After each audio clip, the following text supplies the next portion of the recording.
Iš esmės, šiek tiek nuskambėjo disonansų kai kurie aspektai, nors kalbam apie tos pačius dalykus. Aš turiu omenyje mero kalbą pradžioje ir po to gerbiamo ministro patarėjo.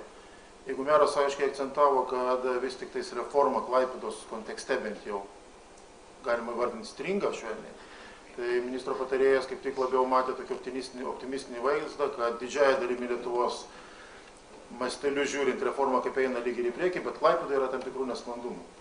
Tai aš pasakysiu taip vaizdžiai, tai kad reforma stringa Klaipėdoje, tai ne Klaipėdos bėda. Aš greičiau tai vardinčiau netobulą reformą arba ne visiškai lankščia reforma, kuri, jeigu jinai tinka, sakykime, vienas jos modelis, jeigu jis daugmaž tinka vienoje ar kitoje Lietuvos situacijoje, kalbu Vilnių, Kauną, Panevėžį, Šiaulius, Klaipėdoje galbūt jis ne visiškai tinka. Kalbant apie Klaipėdos gydymo įstaigas, aš manau, kad jos vienos iš geriausių Lietuvoje. Ne dėl to, kad aš klaipėdietis, bet manau pagal daugelio objektyvių parametrų. Ar vinkim Klaipėdos universitetinė ligoninė, Klaipėdos vaikų ligoninė. Tai yra ligoninės, kurios iš tiesų veikia puikiai, aprūpintos įranga puikiai.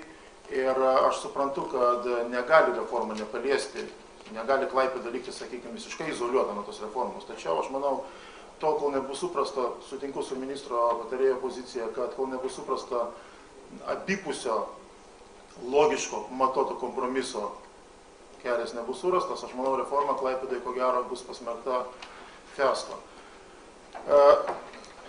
Čia keletą kartų buvo kalbama apie tą garsųjį dabar traumų centrą. Na, aš irgi parašiau pakankamai griežtą raštą ministrui ir vakar su jom turėjom 2 pokalbius. Vienas iš jų buvo labai karštas, kitas po pietų kažkaip buvo gerokai ramesnis ir dalykiškesnis. Bet šiandien tikiuosi būtų dar geresnis. Bet aš norėčiau atkreipdėmėsi dar vieną aplinkybę. Tai, kad šiandien šitame susitikime arba forume, vėlgi praktiškai aš nežinau, aš bent nematau, ar nėra atstovaujamas ministerijos pavaldume esančios gydymo įstaigos. Jūs esate, jo, atsiprašau tada, bet kažkaip taip atrodo, kad didžiąją dalį dominuoja arba bent matosi Klaipėdos miesto savivaldybės valdumo įstaigos. Tai labai atsiprašau. Bet iš tiesų, grįžtant prie to dabar jau pagarsėjusio traumų centro, na, aš rašiau rašte ir dabar tą patį galiu pakartoti. Tikrai, aš nesiimu vertinti kompetencijos vieno ar kito ligoninės vadovo. Nesiimu vertinti dalykų, kurios turėtų vertinti profesionalai. Sutinku, kad žiūrinti skaičius, ten, sakykime, matosi ten pakankamai ženkli galimybė taupyti, vos ne 9 milijonai, jeigu aš neklystu. Tačiau tai yra vienas mažas arba matymas per vieną žingsnelį. Jeigu jį pažiūrėti bent keletą žingsnelių truputėlį į priekį, tie keli milijonai gali virsti, tie 9 milijonai gali po to atsieiti dar brangiau, turint omenyje, kad, sakykime, tas kilnojimas, mėtymasis, tai yra ir laiko praradimas, ir tų lėšų nebeefektyvus naudojimas. Ir jo labiau, kad aš manau, kad vis tik tais reikalingas dar ne emocionalus, karštas sprendimas, drįsčiau jį tai pavadinti, bet racionalus, paskaičiuotas. Ir jo labiau, jeigu mes kalbam ateityje, ir visi čia beveik kalba sutinka, kad anksčiau vėliau reikės kalbėti apie centrą, tai gal žiūrėkime būtent į tą perspektyvą, kad nereikia gal draskyti to, kas gal bus ten, kas bus vientis. Dar vienas dalykas. Iš tiesų reikėtų pažymėti sveikatos ministerijos poziciją. Iš tiesų švelnėja Klaipėdos atžvilgiu, tai ir sveikintinas dalykas. Ir aš manau, kad tai yra geri požymiai.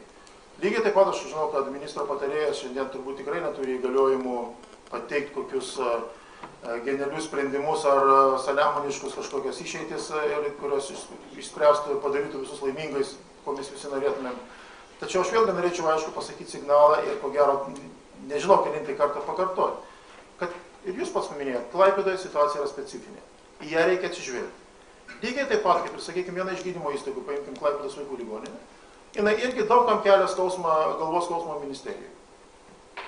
Iš pradžių matė lyg tais skausmą tą gerąją prasme, na kaip pasakyti, kabutėse gerąją.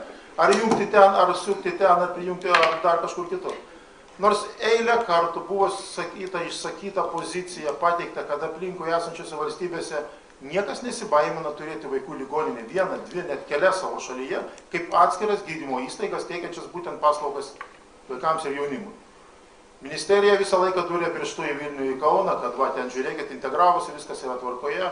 Na, aš sutinku, Gal tenais ir nėra blogos paslaugos, nors atvirai pasakius, turėjau progų sulyginti ir palyginimas tikrai nebūtų vilniečių naudai. Čia šiuo atveju, gink Dieve, neturiu jokios nuostatos. Tačiau, aš sakyčiau, reikėtų ministerijai vis tik tai rasti savyje ryžto, valios ir jėgų pripažinti, kad Klaipėdos vaikų ligoninė tikrai gali ir turėtų būti kaip visiškai savarankiška miesto pavaldume šiandien esanti įstaiga. Ir niekam nuo to neturėtų skaudėti galvos. Tai yra mano nuostata. Aš sakau savo poziciją. Be abejo, galima ten, sakykime, ieškoti kitų argumentų, bet tai yra mano pozicija. Kitas dalykas, kalbant apie Klaipėdos universitetą. Aš esu irgi, kaip ir daugelį esančių, čia esame ko gero šitos alma mater auklėtiniai arba vienaip ar kitaip susijęs su universitetu. Aš manyčiau, kad Klaipėdos universitetas visų šitų universitetinio centro tapimo procese tikrai neturėtų likti kraštiniu arba visiškai, kaip sakykime, nustumtas į šalį. Jokių būdų ne. Tačiau aš manau, kad vis tik tai savo jėgas reikia visiems vertinti adekvačiai. Nepervertinti savęs yra irgi didelis, sakykime, savo vertės pripažinimas. Šitoje vietoje aš matyčiau, jeigu daugia šalės sutartis, apie ką buvo kalbama, galbūt pajungiant gydymo įstaigas Vilniuje ar Kaune, jeigu tai padėtų išspręsti problemą, aš manau, kad Klaipėdos universiteto nepaliekant nuošalyje, tai irgi galėtų būti kelias.